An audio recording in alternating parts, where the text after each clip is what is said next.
পতিতালয়ের এই বোনটি কিছু গুরুত্বপূর্ণ কথা বলেছেন। অবশ্যই কথাগুলো মনোযোগ দিয়ে শুনে যাবেন এবং ভিডিওটা ভালো লাগলে বেশি বেশি করে শেয়ার করবেন।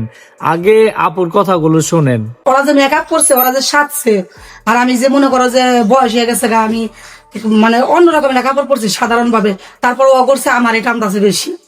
কথা ভাই আন্টি এটি ক্যামেরাম্যান বলতেছে এটি খুলেন খুলেন, আমি কই ফুলমু কে খুলেন, আমি কই কেন ফুলমু, কয় খুলেন, খুইলে আপনি মাথা মতা পাকান, এই দিয়ে আবি জাবি দিয়া পাকান, খাই লইব না। আপনার হিরোইনের মতো দেখা যায়, আমার হিরোইনের মতো দেখা যায়, আমি হচ্ছি বুড়া মানুষ, আমার হিরোইনের মতো দেখা যাবে, আমার কেরা পছন্দ করবো।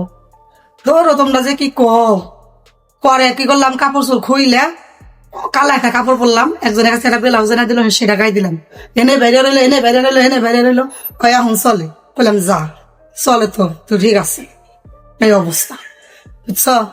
তা আমি জেনে যাই হেনে, আমি মুরব্বী মানুষ হলে কি, আমি বুড়ো হইলে কি কোথাও আমার টানে মানসি, বুড়ো হয়ে গেছি, ঠিক আছে তাও টানে মানসি, কি করবো কই দেখান লাগে, সবই করা লাগে, মানুষের কথা শোনা লাগে, করা লাগে, এই রাস্তায় পাও দিচ্ছি, না করলে তো উপায় নেই।